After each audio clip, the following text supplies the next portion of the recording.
Higher secondary 2ാം വർഷ English പഠന പരമ്പരയിലേക്ക് സ്വാഗതം. ഈ വീഡിയോയിൽ മെൻഡിങ് വാൾ എന്ന പോയത്തിലെ എക്സർസൈസുകളാണ് നമ്മൾ ഡിസ്കസ് ചെയ്യുന്നത്. ഇതിൽ ആദ്യമായിട്ട് on page number 39 in your textbook, think and right.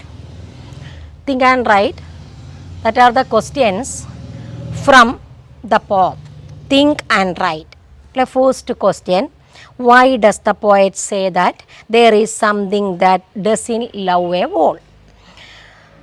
എന്തുകൊണ്ടാണ് കവി പറയുന്നത് എന്തോ ഒന്ന് ഉണ്ട്, അത് മതിലിനെ ഇഷ്ടപ്പെടാത്തതാണ് എന്ന് പറയാനുള്ള കാരണം എന്താ? Because nobody hears or sees anybody or anything breaking the wall, but there is something എന്നാണ് കവി പറയുന്നത്. അതാണ് അതിൻ്റെ ഉത്തരമായിട്ട് നിങ്ങൾക്ക് എഴുതാം. And why does the poet meet his neighbour beyond the hill at spring? എന്തിനു വേണ്ടിയാണ് കവി തൻ്റെ അയൽവക്കക്കാരനെ ആ മതിലിനപ്പുറത്ത് നിന്നുകൊണ്ട് കാണുന്നത്? എന്തിനു വേണ്ടിയാണ്? In order to mend that wall. And how do the poet and his neighbour mend the gaps in the wall? നമ്മളത് കഴിഞ്ഞ വീഡിയോയിൽ പറഞ്ഞു. അതൊരു ഔട്ട്ഡോർ ഗെയിമാണ്. It is just like an outdoor game. One on a side on page number 38 and it comes to little more. It is just an outdoor game എന്ന് പറയുന്ന വരികളാണ് അതിൻ്റെ answer. And how do the poet and his neighbour mend the gaps in the wall? They stand on either side of the wall and pick up stones and fix them there. And that is the answer. And why does the poet argue that there is no need of a wall in between his estate and that of his neighbor? Because he is of pine apple trees and his neighbors having pine trees. Never his apple trees will reach there and eat the cones of his pine trees എന്ന് പറയുന്ന lines ആണ് അതിൻ്റെ answer. And why does the poet consider the spring season mischievous?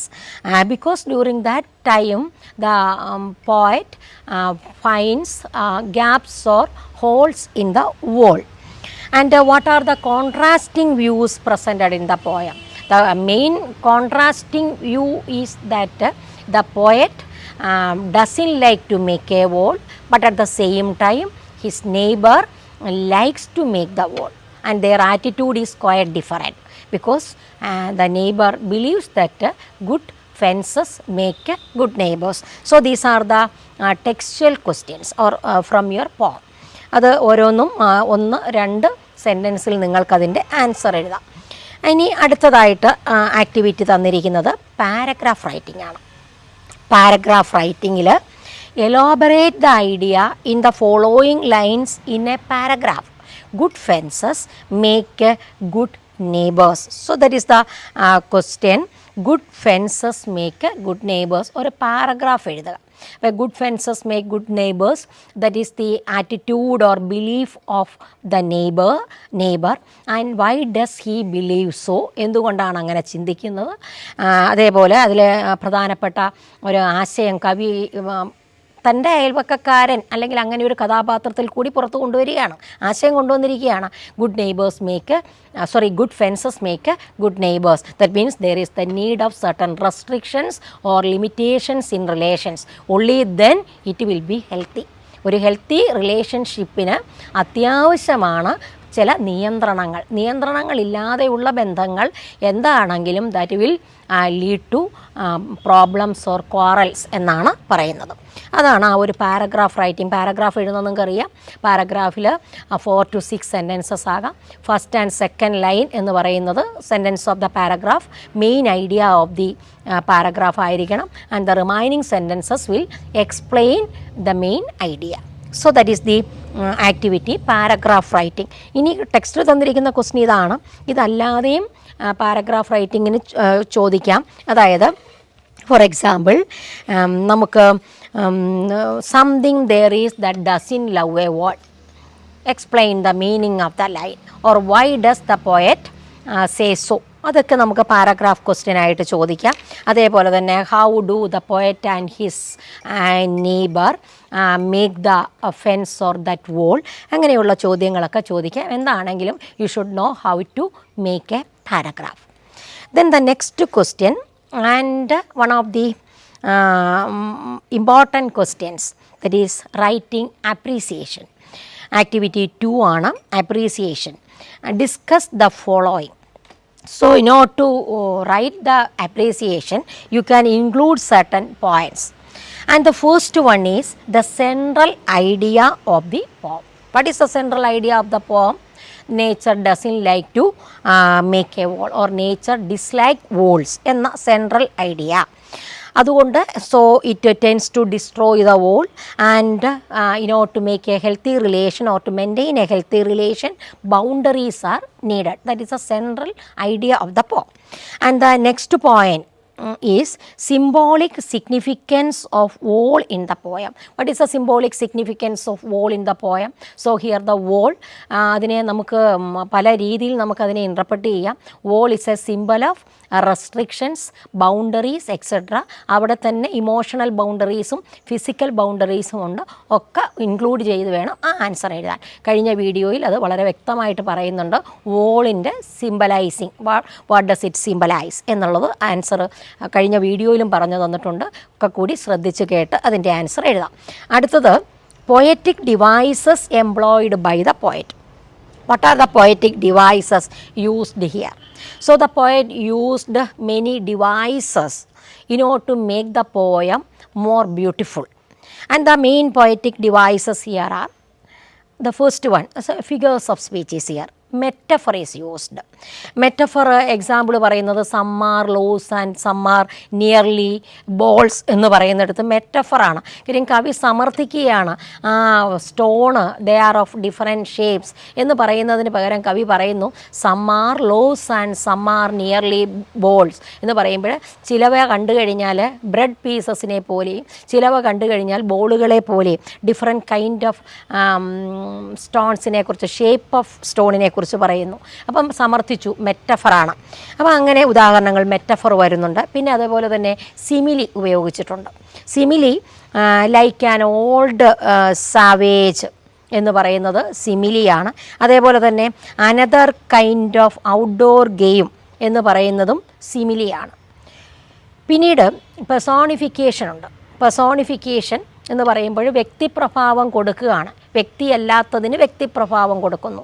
ഇവിടെ കല്ലുകളെ വ്യക്തിയായി കണ്ടുകൊണ്ട് പറയുന്നു stay where you are until our back are turned എന്ന് പറയുന്നിടത്ത് പെർസോണിഫിക്കേഷനാണ്.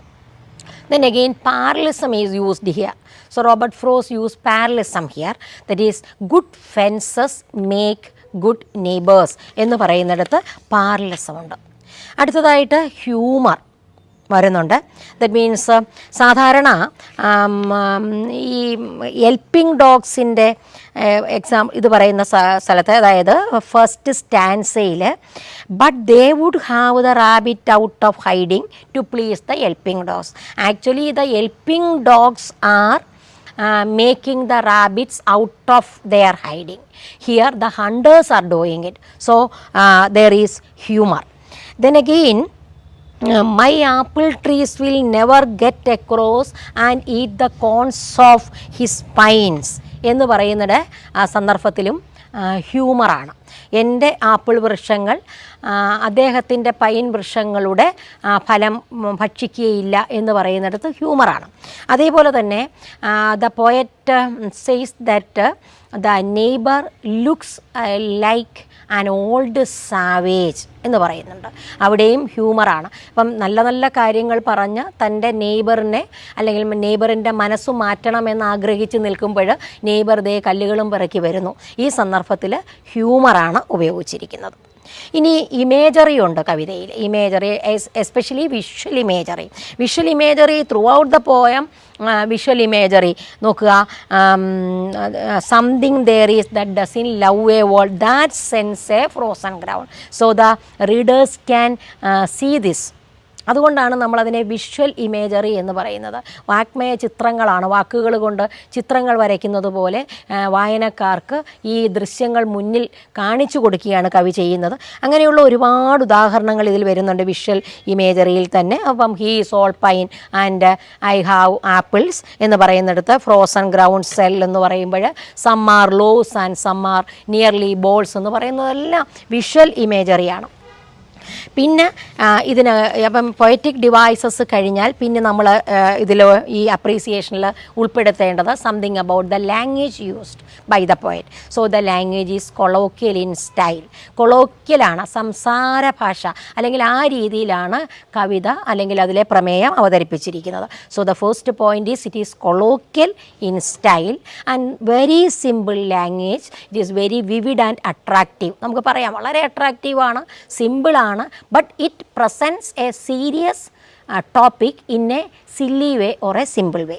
Then there is no complexities in the construction of the poem. That means even an average reader can read and enjoy the poem well. So it is readable. It is readable. And there are certain repetition of certain lines in the poem. That is something there is that doesn't love a wall, and good fences make good neighbors. These are repeated in the poem. So that is about the language. Then again, the structure of the poem. The structure of the poem means actually it is a story told or narrated by the storyteller, and the storyteller himself is one of the characters in the story. That is a speciality. The storyteller is the poet himself and he is one of the characters. അത് Robert ഫ്രോസ്റ്റിൻ്റെ കവിതകളിലൊക്കെ നമുക്ക് പ്രകടമാകുന്ന കാര്യമാണ്. അദ്ദേഹത്തിൻ്റെ ഇപ്പം നമ്മൾ പഠിച്ച ഈ mending ball എന്ന കവിത, അതുപോലെ തന്നെ റോഡ് നോട്ട് ടേക്കൺ എന്ന കവിതയിൽ കവി തന്നെയാണ് അതിലെ ഒരു കഥാപാത്രം. അദ്ദേഹമാണ് അതിലെ മെയിൻ കഥാപാത്രം. പിന്നെ stopping by woods on a snowy evening, അതിലും കവിയാണ് കഥാപാത്രം. അപ്പം കവി തന്നെ ഇതിലെ മെയിൻ ക്യാരക്ടറുമാണ്. അപ്പം നമുക്ക് പറയാം ഇതൊരു ഡ്രമാറ്റിക് മോണോലോഗ് എന്ന് വേണമെങ്കിലും നമുക്ക് വിശേഷിപ്പിക്കാം. ഇതൊരു നാടകം പോലെ അല്ലെങ്കിൽ ഒരു കഥ ഇങ്ങനെ കവി തന്നെ നമ്മുടെ മുന്നിൽ അവതരിപ്പിച്ച് തന്നിരിക്കുകയാണ്. ഒരു ഡ്രമാറ്റിക് ലിറിക്കെന്നോ ഡ്രമാറ്റിക് മോണോലോഗെന്നോ എന്ന അതിൻ്റെ ഒരു ഫീച്ചേഴ്സൊക്കെ ഇതിൽ ഇൻക്ലൂഡഡ് ആണ് ഈ കവിതയിൽ. അതുകൊണ്ട് ഈ കവിതയെ നമുക്കൊരു ഡ്രമാറ്റിക് ലിറിക് എന്ന് വിളിക്കാം. It is A dramatic lyric. Then it pleases the eye and mind of the reader. തീർച്ചയായിട്ടും ഈ കവിത നമ്മൾ വായനക്കാരെ അറിയാതെ തന്നെ അടുത്ത വരികളിലേക്ക് തന്നെ കടന്നു വരും. കാര്യം അത്രത്തോളം ഇൻട്രസ്റ്റിംഗ് ആണ്, വളരെ ഡിലൈറ്റ്ഫുള്ളാണ്, പ്ലീസിങ് ആണ്. Pleasing the mind and the eye എന്ന് പറയുമ്പോൾ ഒരു പ്രത്യേകത തന്നെയാണ് ഈ കവിത. കാര്യം towards the end of the poem we are sure that we will get something from Frost poem. That is the speciality. ഫ്രോസ്റ്റിൻ്റെ കവിതകൾ വായിക്കുന്നവർക്ക് അത് അറിയാം, അതിൻ്റെ പ്രത്യേകതകൾ അറിയാം. കവിത വളരെ നിസ്സാരമായി നല്ല സന്തോഷത്തോടുകൂടി ഒഴുക്കോടുകൂടിയും വന്ന് വായനക്കാർ പോലും അറിയാതെ അവരിലേക്ക് നല്ല ഒരാശയം കുത്തി നിറച്ച് തരുവാൻ കഴിവുള്ള കവിയാണ് റോബർട്ട് ഫ്രോസ്റ്റ്. വളരെ നല്ല രീതിയിൽ തന്നെ ലളിതമായ വിഷയങ്ങൾ, അത് ആ ലളിതമായ വിഷയങ്ങൾക്കുള്ളിൽ ഒളിഞ്ഞിരിക്കുന്ന വലിയ ഗൗരവമുള്ള വിഷയത്തെയും ലളിതമായി അവതരിപ്പിക്കുവാനുള്ള ഫ്രോസ്റ്റിൻ്റെ കഴിവ് ഈ കവിതയിലും വ്യക്തമാണ്. So it pleases the eye and the mind of the reader. And it is a thought-provoking poem. No doubt it is a thought-provoking poem. Thought-provoking means ചിന്തോദ്ദീപകമായ, നമ്മുടെ ചിന്തയെ ഉദ്ദീപിപ്പിക്കുന്ന, വീണ്ടും വീണ്ടും നമ്മളെ ചിന്തിപ്പിക്കാൻ പ്രേരിപ്പിക്കുന്ന കവിതയാണ്. And it begins in delight and ends in wisdom. അപ്പോൾ നമുക്കിതിൻ്റെ poetic ഡിവൈസസിനെ കുറിച്ച്, സ്ട്രക്ചർ ഓഫ് ദ പോയം നമ്മൾ പറഞ്ഞു കഴിഞ്ഞു, ലാംഗ്വേജിനെ കുറിച്ച് പറഞ്ഞു കഴിഞ്ഞു. ഇനി you can add a conclusion to the appreciation. Concluding ലൈൻസിൽ നമ്മൾ എഴുതി വന്ന എല്ലാ പോയിൻറ്റുകളും അതിൻ്റെ ഒരു summing up 2 or 3 sentences plus your idea or your comment കൂടി ഉൾപ്പെടുത്തിക്കൊണ്ട് നിങ്ങൾക്ക് അപ്രീസിയേഷൻ കൺക്ലൂഡ് ചെയ്യാം. So to sum up how to make an appreciation or what all points you should have to include in the appreciation. പറയാതെ തന്നെ അറിയാം, there should be an introduction. In the introduction you should add something about the poet and the name of the poem. Then the next paragraph you can write the central idea of the poem. Then symbolic significance of all in the poem. Then poetic devices used by the poet. Then language, structure, then a conclusion. That is enough for the appreciation. The next activity is comparison. Comparison നമ്മൾ കഴിഞ്ഞ യൂണിറ്റിൽ തന്നെ മിക്ക പാഠങ്ങളിലും വന്നതാണ് comparison. Any woman എന്ന പോയത്തിൽ comparison ഉണ്ടായിരുന്നു. അതായത് ഒരു കവിത നമ്മൾ പഠിച്ചു കഴിയുന്നു, അതുമായി കമ്പയർ ചെയ്യാൻ മറ്റൊന്ന് നമുക്ക് തരുന്നു. And that should be or may be A new പോം. അതൊരു പുതിയ കവിതയായിരിക്കും, നിങ്ങൾ പഠിച്ചിട്ടില്ലാത്തതായിരിക്കാം. ക്വസ്റ്റ്യൻ പേപ്പറിൽ അങ്ങനെയാണ് കണ്ടുവരുന്നത്, നിങ്ങൾക്ക് പരിചയമില്ലാത്ത ഒന്ന്. പക്ഷേ you should make it familiar. നിങ്ങളത് പരിചയപ്പെടുന്നു. You have to read the poem very carefully and compare the same with what is already learned. Here the poem Mending Wall-ഉമായിട്ടത് കമ്പയർ ചെയ്യാം. ഇവിടെ നിങ്ങൾക്ക് തന്നിരിക്കുന്ന poem, that is a poem written by Rabindranath Tagore. So that is certain lines from ഗീതാഞ്ജലിയിലെ കുറച്ചു വരികൾ തന്നിട്ടുണ്ട്. 2 paragraph stanza മാത്രമേ ഉള്ളൂ, 8 വരികൾ തന്നിട്ടുണ്ട്. Now compare the above lines with the poem mending wall. അതാണ് തന്നിരിക്കുന്ന ചോദ്യം. അപ്പോൾ നിങ്ങൾക്ക് കിട്ടുന്ന കവിത ഏതുമാകട്ടെ, ഹൗ ടു റൈറ്റ് കമ്പാരിസൺ, അതാണ് നമ്മൾ അറിയേണ്ടത്. നിങ്ങൾക്ക് കിട്ടുന്ന സബ്ജക്റ്റ് മാറ്റർ അത് എന്തുമായിക്കൊള്ളട്ടെ, how to prepare or how to write a comparison. അപ്പോൾ നമ്മൾ തൊട്ട് മുൻപ് അപ്രീസിയേഷൻ എഴുതാൻ പറഞ്ഞു. അപ്രീസിയേഷൻ എഴുതുമ്പോൾ ശ്രദ്ധിക്കേണ്ട കാര്യങ്ങൾ പറഞ്ഞു കഴിഞ്ഞല്ലോ. അവിടെ ഇൻട്രൊഡക്ഷൻ വേണം, തീമിനെ കുറിച്ച് നമ്മൾ എഴുതുന്നു, പൊയറ്റിക് ഡിവൈസസിനെ കുറിച്ച് എഴുതുന്നു, ലാംഗ്വേജിനെ കുറിച്ച്, structure, mean style, etcetera, then A conclusion. ഇത് തന്നെയാണ് നമ്മൾ കമ്പാരിസണിലും ചെയ്യുന്നത്. പക്ഷേ വ്യത്യാസമുണ്ട്. You have 2 poems. നിങ്ങളുടെ മുന്നിൽ 2 കവിതകളാണ് ഉള്ളത്. നേരത്തെ ഒരു കവിതയേ ഉള്ളായിരുന്നു, അതിന് ആസ്വാദനക്കുറിപ്പ് തയ്യാറാക്കുന്നു. പക്ഷേ ഇവിടെ 2 കവിതകളാണ് നിങ്ങളുടെ മുന്നിലുള്ളത്. അപ്പോൾ എങ്ങനെയാണ് ഇത് കമ്പയർ ചെയ്യുന്നത്? First of all you can write the introduction. In the introduction too you should have compare. That means the poem Mending Wall is written by Robert Frost, an American poet, but the given poem is written by Rabindranath Tagore, and these lines are, or it is from Geetanjali എന്ന് പറഞ്ഞ് നിങ്ങൾക്ക് എഴുതാം. അപ്പോൾ introduction ആയി. അപ്പോൾ എന്തിനെക്കുറിച്ചാണ് പറയുന്നത്? അടുത്ത പാരഗ്രാഫിൽ what is the central idea or theme conveyed. 2 കവിതകളിലും എഴുതുക.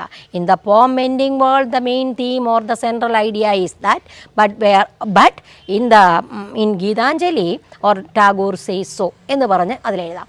അതേപോലെ തന്നെ ലാംഗ്വേജിനെ കുറിച്ച് എഴുതുമ്പോഴും ഒക്കെ 2 കവിതകളും നിങ്ങൾ ഒരേ പ്രാധാന്യത്തോടു കൂടി കൺസിഡർ ചെയ്യുക. ഒന്നിനെക്കുറിച്ച് എഴുതാൻ പഠിക്കുമ്പോൾ 2 കമ്പയർ ചെയ്യുന്നത് നിങ്ങൾക്ക് വലിയ ബുദ്ധിമുട്ട് കാണില്ല, അതെങ്ങനെ എഴുതണമെന്നുള്ളത്. അപ്പം U can write about the theme of the given poem and at the same time you can compare it with the already learned poem. Then you can write about the relevance or importance of the theme. What is the importance of theme?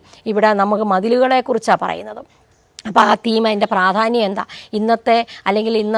ഇന്നത്തെ സാഹചര്യത്തിൽ ഇതേപോലുള്ള മതിലുകളുടെ പ്രാധാന്യം എന്താ, ഈ മതിലുകൾ അനിവാര്യമാണോ അല്ലയോ എന്നതിനെക്കുറിച്ചൊക്കെയാണ് നമ്മൾ ഇതിനകത്ത് ചർച്ച ചെയ്യേണ്ടത്. അതേപോലെ തന്നെ ലാംഗ്വേജിനെ കുറിച്ച്, what is about in the given poem and what is about in mending wall. Then again the style.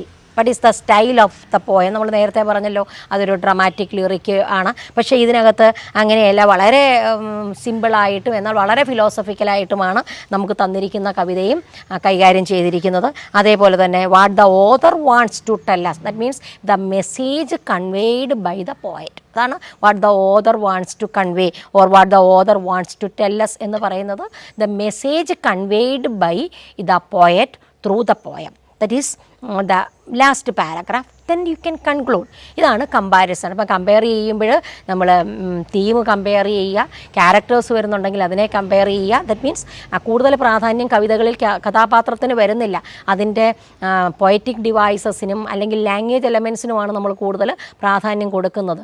അതിൽ തീമുണ്ട്, ബട്ട് ആ തീമിനെ ചുറ്റിപ്പറ്റി നമ്മൾ കുറേ കൂടി പ്രാധാന്യം കൊടുക്കേണ്ട എലമെൻസ് എന്ന് പറയുന്നത് ലാംഗ്വേജ് എലമെൻസിനാണ് കൊടുക്കേണ്ടത്. അതിൽ കൂടുതൽ പ്രാധാന്യം കൊടുത്തുകൊണ്ട് റൈം, റിഥം, അതുപോലെ തന്നെ ഇൻറ്റൊണേഷൻ പാറ്റേൺസ്, അസൊണൻസ്, അങ്ങനെയൊക്കെയുള്ള കാര്യങ്ങൾ ഫിഗർ ഓഫ് സ്പീച്ചിൽ തന്നെ ഏതൊക്കെ ഫിഗർ ഓഫ് സ്പീച്ച് നമ്മുടെ കവിതയിൽ ഉപയോഗിച്ചിട്ടുണ്ട്, പഠിച്ച കവിതയിൽ നമ്മൾ പഠിച്ചു കഴിഞ്ഞു. അതേപോലെ ഇതിൽ കണ്ടെത്താൻ കഴിയുന്ന ഫിഗർ ഓഫ് സ്പീച്ചുകൾ ഒക്കെ നിങ്ങൾക്ക് with examples U can right and compare the poem. ഇതാണ് കമ്പാരിസൺ. സെക്കൻഡ് യൂണിറ്റിലെ ഫസ്റ്റ് ലെസൺ മെൻഡിങ് വോൾ ഇവിടെ പൂർത്തിയാകുന്നു. പോം, അതിൻ്റെ എക്സ്പ്ലനേഷൻ, അതേപോലെ തന്നെ ആക്ടിവിറ്റീസ് എല്ലാം നമ്മൾ ഡിസ്കസ് ചെയ്ത് കഴിഞ്ഞു. ഇനി മറ്റൊരു വീഡിയോയുമായിട്ട് വീണ്ടും കാണാം.